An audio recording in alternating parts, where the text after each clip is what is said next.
Welcome to the Decoding the Unicorn podcast. Here's your host, Sarah Causey. Hello, and thanks for tuning in. Welcome to episode 40 of Decoding the Unicorn, the podcast. I appreciate you joining me today. In this episode, I want to talk about reconciliation and reunion. Since we are rapidly careening into the holiday season, it felt right. It felt like the right topic at the right time.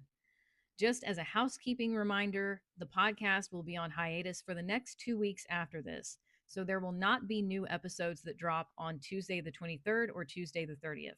However, I will be back in the saddle with a new episode for you on Tuesday, January the 6th of 2026. It is a little mind blowing to me to already be talking about 2026, but it will soon be here. Stay tuned. Sarah's award-winning biography of Dag Hammarskjöld, Decoding the Unicorn, is available on Amazon. Her forthcoming project, Simply Dag, will launch globally next summer. To stay in the loop, join her email list. The link is provided in the write-up for this episode. And now, back to the show. I've written before in some of my blogging that I think everybody has an I.G.Y moment when they're young. And then later, maybe in adolescence or early adulthood, you have an end of the innocence moment where all of a sudden that youthful optimism just whooshes out of you. You see a different side of the world and it kind of gets vacuumed out. I.G.Y is a reference to a song that Donald Fagen released when I was still just a kid back in 1982. I.G.Y, What a Beautiful World. And the I.G.Y is a reference to the International Geophysical Year, which ran from 1957 to 1958. And it was this time where the world's scientists were going to collaborate together. Like they were going to set aside the Cold War drama and East versus West. It didn't matter where you were from. They were going to collaborate and share information. And in the lyrics, he is a bit tongue in cheek. He's referring to the 1976 US bicentennial year, and he's talking about solar powered cities and a tunnel that runs under the Atlantic from New York to Paris. 90 minutes from New York to Paris. By 76 will be A-OK. And everybody can have spandex jackets and there'll be like space stations on the moon and stuff like this. So he is being a bit exaggerative and a bit satirical, but really to capture that buoyancy, to capture the idea of like, yay, like what a beautiful world it will be. By 76 will be A-OK. For me, growing up, my I.G.Y moment was when the Berlin Wall came down in 89. I still remember the images so clearly because through the 80s, there was all of the heated Cold War rhetoric. You had in 83, Reagan referring to the USSR as the evil empire. And then later it became Mr. Gorbachev, tear down that wall. And Gorbachev represented a different path in Soviet leadership because he was talking about things like glasnost and perestroika. And then in 89, the wall came down. And I remember seeing people breaking pieces of it apart and holding hands and hugging. Like people would be on different sides of the wall and they would knock part of it down and embrace. And it just, to my youthful mind, it was like, this is freedom. This is democracy. This is people saying we're not going to be separated. We want unity and cohesion. And it just felt so beautiful to me. It was my I.G.Y moment. Like, what a beautiful world this will be. What a glorious time to be free. Like this is, we're going to be A-OK now. This is good. This is progress. End of the Innocence refers to Don Henley's song where he's evoking images from youth and from childhood when it's sort of like you think the adults have everything figured out and you have that idealism, you have that buoyancy and that optimism. And it's interesting looking back because he released that song in 1989 also when I was still a kid. And so the irony there, I think, is that in 89, I had all this optimism, like the wall's coming down and this is great. Look at the progress in the world.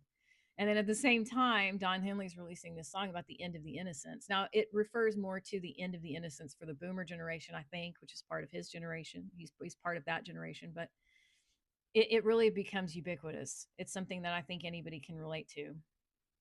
In the video, he shows images of the Reagan years and the Iran-Contra affair. But for me, my end of the innocence moment was 9/11. That's also something that I'll just never forget. I'd gotten up that morning and I'd turned the TV on and I was sitting and having my breakfast. The first plane had hit, and not long before there had been a news report about pilots taking chances, drinking on the job, using cocaine, using street drugs. And I thought, my God, this is a terrible accident. And somebody is going to sue the pants off of that airline. The pilot was probably coked out of his mind, and they are going to absolutely sue that airline into non existence. This is going to be a crazy mess. And then I'm sitting there and I'm eating cereal, and the second plane crashed. And it happened so fast, but at the same time, it happened in slow motion. It's like I can just see it so clearly in my mind. And I almost choked on my food. I couldn't hardly believe it. It was like, and people were crying and people were screaming. And you knew it was not an accident. It's not one pilot who was drunk or on street drugs. This is happening deliberately. And that did it for me. It was like my I.G.Y moment that happened in 89 totally got obliterated on 9/11. That was my end of the innocence moment. Now, fast forward in time a bit. A few months ago, I had to go to the doctor just for some routine stuff. And as I was coming back, I had the oldies station on.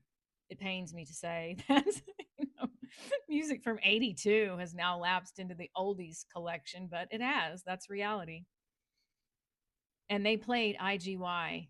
And it was emotionally affecting for me. I sat there and I wanted to cry behind the wheel. I'm like, pull it together, because to me, whereas before I would listen to that song and I was like, yeah, this is about the optimism you have when you're young and you think everything is going to be A-okay. But knowing Dag as I do, having the communion that I have with him, it felt so much like Wanda and Vision. It's like, I just feel you. I can't listen to that song or think about the International Geophysical Year and this spirit of cooperation and collaboration without thinking of Dag. It's just everywhere. It's like being wrapped up in a blanket. You can't not think about it. I can't not think about him when I hear that song now.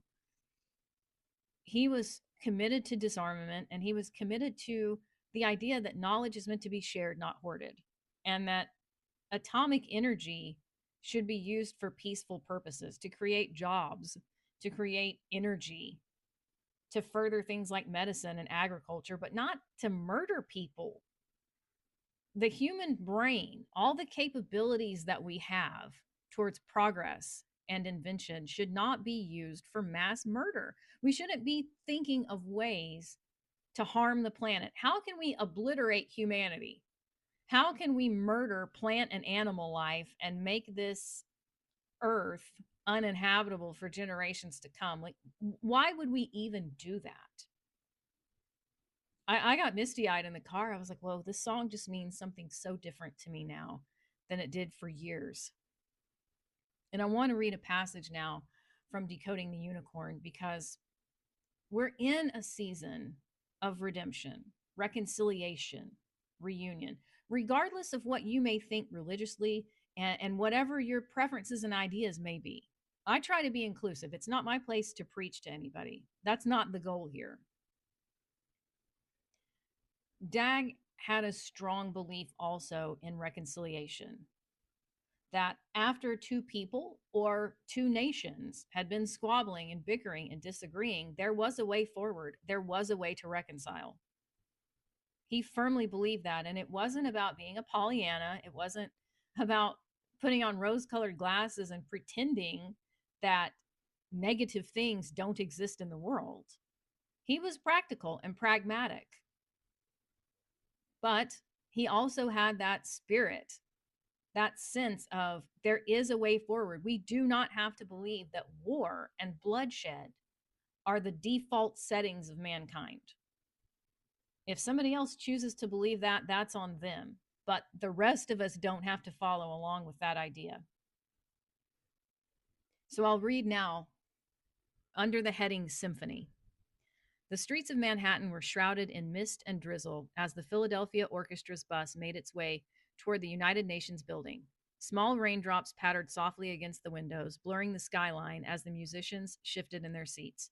They weren't alone in their endeavor. The Temple University Choir, traveling separately, would join them to perform Beethoven's Ninth Symphony in its entirety. Together, they would lift their voices and instruments in honor of United Nations Day, at the request of Dag Hammarskjöld. Inside the General Assembly Hall, Bill and Andy sat together, surrounded by other UN employees. The air inside was warm and inviting, marking a stark contrast to the cool fog outside. Andy leaned over, his eyes scanning the grand stage. With everything else Dag has to do, how did he coordinate this? You know he did it all himself. Bill smiled. That's Dag, he whispered back. He's like a human perpetual motion machine, hardly sleeps and works incessantly. And somehow it always comes together, Andy agreed. As the musicians settled into their places on stage, Dag stood at the front and began. Our organization often battles through harsh struggles and dark times. We hold fast to the belief that, one day, harmony will prevail. Beethoven's Ninth Symphony is like a statement of conviction. So too is our steadfast notion that peace is possible. Like the Ninth Symphony, our voyage is not easy. We are still early in the UN's history, and we are up against sharp conflicts and mistrust. But just as Beethoven leads us from turmoil to reunion, from fear to bliss, we must all keep our faith. This day reminds us that we must never lose hope. We may be far from the end of our struggles, but we must never waver in our efforts to build a foundation of simple human values, a foundation that will unite us in peace. Eugene Normandy, the renowned conductor, gave a small nod of acknowledgement to Dag as he stood before the orchestra. Dag took his seat, and the beautiful performance began. His eyes were dewy at times, but he was careful not to show it. Later that evening, Dag sat in his apartment library, the warmth of a crackling fire behind him and Greenback perched on his lap. The room was quiet except for the occasional scratch of his pen on paper.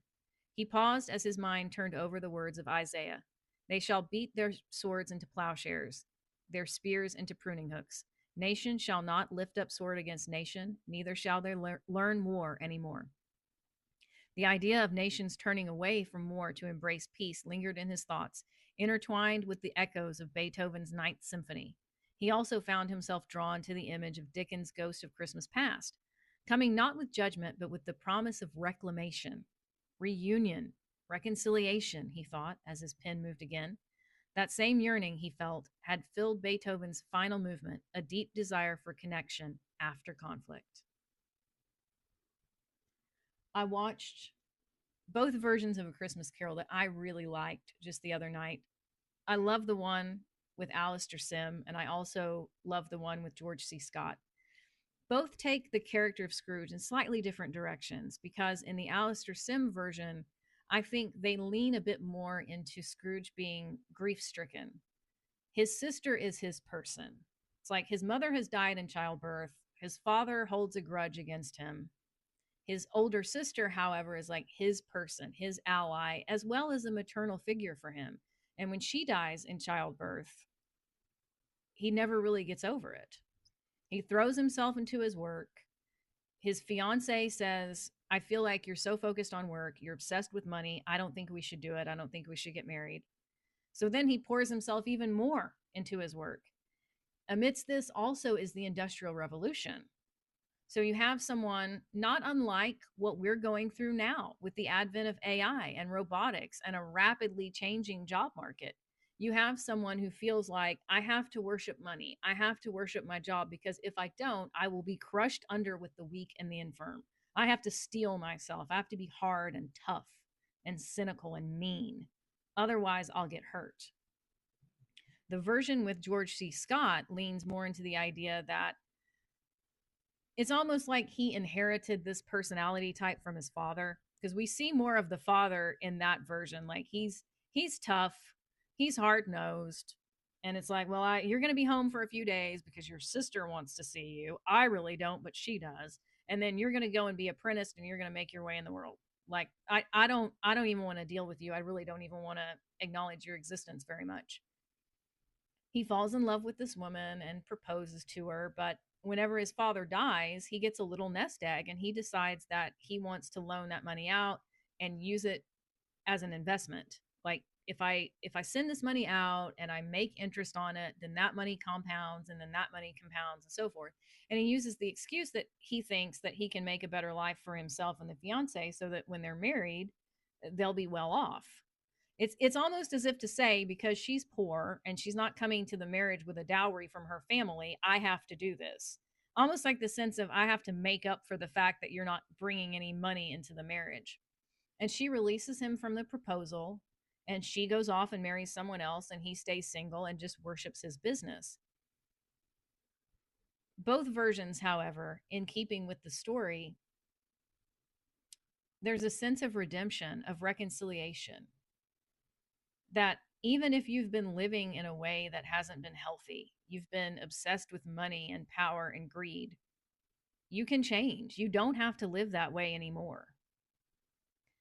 A Christmas Carol is also a story and a movie that whenever I watch any of the versions or I sit down and I read the original story by Dickens, I think of Dag because of that passion he had for reconciliation, reunion, for saying that even after conflict, even after struggle, there is a way forward and there is a way to get back into union, to get back into communion with one another. That's certainly my hope through this holiday season. May we recognize that peace is possible and that reconciliation and reunion are as well. Take very good care of yourself, whatever you celebrate. I hope you have a wonderful holiday season, and I'll see you again in January. Thank you for tuning in. If you enjoyed this episode, please subscribe to this podcast and share it with others. We'll see you next time.